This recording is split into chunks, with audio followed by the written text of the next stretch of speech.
जब भी कोई एग्जाम शुरू होने वाला होता है तो बहुत से छात्रों को अक्सर एक बड़ी समस्या का सामना करना पड़ता है और वह समस्या यह है कि उन्हें कम समय में बहुत ज्यादा सिलेबस तैयार करना पड़ता है। यह समस्या उन छात्रों के लिए बहुत बड़ी होती है जिन्होंने पूरा साल कुछ भी नहीं पढ़ा होता है। अक्सर छात्र इंटरनेट में कुछ इस तरह के सवालों के उत्तर ढूंढते रहते हैं, जैसे एग्जाम की तैयारी 1 महीने में कैसे करें, या 1 हफ्ते में कैसे करें, या फिर 1 दिन में कैसे करें। आज हम यहाँ आपको कुछ टिप्स देंगे जिनसे आप बहुत कम समय में ज्यादा से ज्यादा पढ़ाई कर सकते और एग्जाम में बहुत अच्छा स्कोर हासिल कर सकते हैं। तो आइए जानते हैं कुछ खास टिप्स। हमारा पहला टिप्स है, सबसे पहले पुराने पेपर और सिलेबस देखें और थोड़ा रिसर्च करें। किसी भी एग्जाम की तैयारी शुरू करने से पहले पूरा सिलेबस और पुराने पेपर्स देखकर थोड़ा रिसर्च जरूर करें। पहले जानें सिलेबस में कितने चैप्टर और टॉपिक दिए गए हैं, फिर पुराने पेपर्स देखकर यह जानने की कोशिश करें कि किस चैप्टर से सवाल जरूर पूछे गए, किस चैप्टर से सबसे ज्यादा सवाल पूछे गए, किस चैप्टर से सबसे कम सवाल पूछे गए, किस चैप्टर से सरल सवाल आए और किस चैप्टर से कठिन। इस पूरी एनालिसिस के बाद आपको समझ आ जाएगा कि कौन सा चैप्टर और कौन सा टॉपिक एग्जाम के लिए सबसे ज्यादा महत्वपूर्ण है। आपको यह भी समझ आ जाएगा कि कौन सा चैप्टर आप आसानी से तैयार कर सकते हैं और किस चैप्टर में सबसे ज्यादा मुश्किल है। अगर आपके पास एग्जाम की तैयारी के लिए 1 महीने का समय बचा है तो आप इस एनालिसिस में आधे से 1 दिन का समय दे सकते हैं। अगर आपके पास 1 दिन का समय है तो यह एनालिसिस आपको 10 से 15 मिनट में कर लेनी चाहिए। टिप्स नंबर 2, चैप्टर्स को तैयार करने के लिए एक प्राथमिकता और टाइम टेबल सेट करें। सिलेबस और पुराने पेपर्स की एनालिसिस के बाद चैप्टर्स को तैयार करने के लिए एक प्राथमिकता सेट करें और एक टाइम टेबल भी बनाएं। हो सकता है कोई चैप्टर तैयार करते वक्त 10-15 मिनट कम या ज्यादा समय लग सकता है, इसलिए टाइम टेबल बनाते वक्त हर चैप्टर या टॉपिक के लिए कुछ समय का मार्जिन ले। एक बार टाइम टेबल बनाने के बाद उसमें किसी भी तरह के बदलाव से बचे। अगर आप बार बार टाइम टेबल बदलेंगे तो आप टाइम टेबल ही बदलते रह जाएंगे और आपकी तैयारी नहीं हो पाएगी, या हो भी पाएगी तो बहुत कम। इसलिए जो भी टाइम टेबल बनाए एक बार में बनाए और उसका सही से पालन करें। एक चैप्टर को तय समय के अंदर या उससे पहले पूरा करने की कोशिश करें। टिप्स नंबर 3, आसान चैप्टर्स को पहले तैयार करें। तैयारी करते समय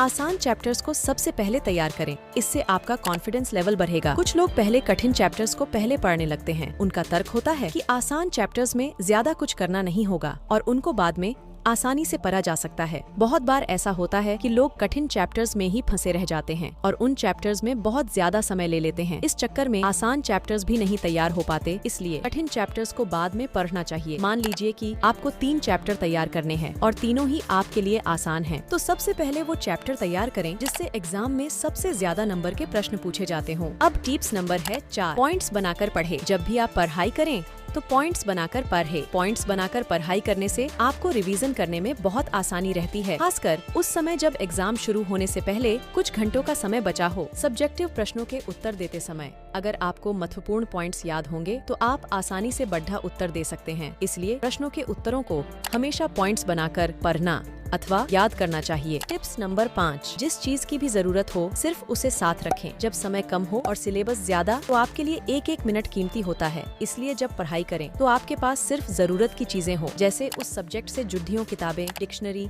पानी की बोतल इत्यादि। उस चीज को साथ न रखें जिससे आप पढ़ाई में ध्यान केंद्रित न कर पाए। यदि आपकी पढ़ाई के लिए लैपटॉप जरूरी न हो तो उसका उपयोग न करें। अगर इंटरनेट की बहुत ज्यादा जरूरत हो तो स्मार्टफोन साथ रखें, पर उसके इस्तेमाल से जहाँ तक हो सके बचें। टिप्स नंबर 6, पढ़ाई के बीच ज्यादा ब्रेक न लें और अगर बोर हों तो ग्रुप स्टडी करें। अक्सर आपने लोगों से सुना होगा कि पढ़ाई के बीच ब्रेक जरूर लेना चाहिए। यह बात तभी तक सही है जब आपके पास समय बहुत ज्यादा हो और सिलेबस बहुत कम। जब आपके पास बहुत कम समय हो तो आपको पढ़ाई के बीच ब्रेक लेने से बचना चाहिए। अगर आप पढ़ाई के बीच में बार बार ब्रेक लेंगे तो आपकी एकाग्रता भंग होगी। एक चैप्टर पढ़ते समय बोर हो गए हो और आपको ब्रेक लेने का मन कर रहा है तो थोड़ी देर के लिए दूसरा सब्जेक्ट या फिर कोई दूसरा टॉपिक पढ़ सकते हैं। आप चाहें तो कंबाइंड या ग्रुप स्टडी भी कर सकते हैं। यहाँ पर ध्यान देने वाली बात यह है कि कंबाइंड या ग्रुप स्टडी शुरू होने से पहले आपके पास पूरा प्लान होना चाहिए कि आप तय समय में कितने टॉपिक्स पढ़ेंगे। प्लान बनाकर कंबाइंड या ग्रुप स्टडी करने का सबसे ज्यादा फायदा होता है। ये है हमारा लास्ट टिप्स, नींद और उचित आहार ले। जब आप कम समय में ज्यादा पढ़ाई करते हैं तो अपने मस्तिष्क पर ज्यादा दबाव होता है, इसलिए इस समय आपको भरपूर नींद लेनी चाहिए जिससे आपकी एकाग्रता और क्षमता पर कोई प्रभाव न हो।